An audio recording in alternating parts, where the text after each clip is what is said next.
Hello traders, welcome back to my channel. Okay, చూస్తున్నారు కదా, మీరు ప్రీవియస్గా చెప్పినటువంటి వీడియోస్ అన్ని చూడండి. ఎందుకంటే ఇంటర్ కనెక్షన్స్ ఉంటాయి ప్రతి క్యాండిల్స్కి. మీరు కనుక ఏదో ఒక స్ట్రాటజీ కోసమే వెయిట్ చేస్తుంటే మీకేం రాదండి. మార్కెట్ ఎండ్ ఆఫ్ ద డేకి మళ్ళీ మీరు ర్యాండమ్ ట్రేడరే అవుతారు. బేసిక్ నాలెడ్జ్ కూడా లేకుండా ఏదో ఒక ఎందుకు ఎంట్రీ అవుతున్నామో ఎందుకు ఎగ్జిట్ అవుతున్నామో తెలియకుండానే చేస్తూ ఉంటారండి. సో ప్లీజ్, దీంట్లో మనం స్టెప్ బై స్టెప్, ఇప్పుడు మీరు కనుక చిన్నప్పటి నుంచి చదువుకున్నట్టు ఏమంటారు, మన LKG UKG first second third fourth till 10th inter BTech అక్కడ చదువుకున్నట్టు స్టెప్ బై స్టెప్ గైడెన్స్ ప్రకారంగా మనము వీడియోలు చేయడం జరుగుతుంది ఇక్కడ. సో ప్రాపర్గా ఒక స్టెప్ బై స్టెప్ వీడియోస్ నేర్చుకుంటూ వెళ్ళండి. బేసిక్ టు అడ్వాన్స్ 100% మీకు మార్కెట్ వస్తుంది. ఆ 100%ని మీరు మార్కెట్లో ఎలా యూటిలైజ్ చేస్తున్నారు, ఎలా ఇంప్లిమెంట్ చేస్తున్నారు అనేది చాలా చాలా ఇంపార్టెంట్ అండి. అన్నీ నేర్చుకున్నంత మాత్రాన ట్రేడ్ చేస్తారని కాదండి. సైకాలజీ చాలా ఇంపార్టెంట్. సైకాలజీ చాలా మెయిన్ రోల్ ఉంటుందన్నమాట దీంట్లో. సో మీరు ట్రేడ్ చేసే విధానము అవన్నీ కూడా మనం చెప్పుకుందాము, లైవ్లో కూడా చేద్దామండి. మీకు కాన్ఫిడెన్స్ కోసం నేను లైవ్ కూడా వస్తాను.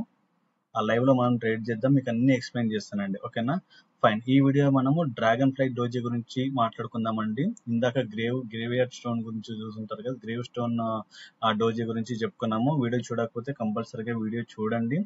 మనం అవన్నీ చూసుకుంటూ వస్తేనే మీకు అర్థమవుతుంది అనమాట. ఫైన్.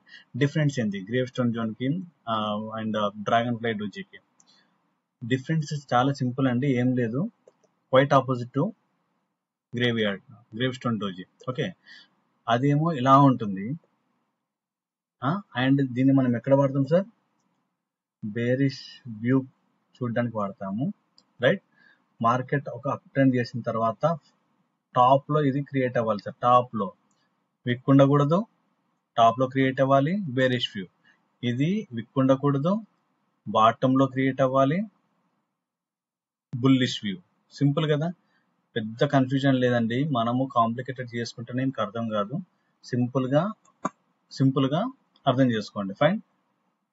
రివర్స్, టేల్ పెద్దగా ఉండి కిందికి బాక్స్ ఉంటే ఇదేమో బేరిష్ వ్యూ చూపిస్తుంది. టేల్ పెద్దగా ఉండి పైన హారిజంటల్ లైన్ చూపిస్తుంది, బుల్లిష్ వ్యూ చూపిస్తుంది, రైట్? ఈ నేమ్స్ గుర్తుకు లేకపోయినా పర్లేదు, కానీ ఇవి గుర్తుంచుకోండి. ఎందుకంటే మన చార్ట్ లో వీటి మీద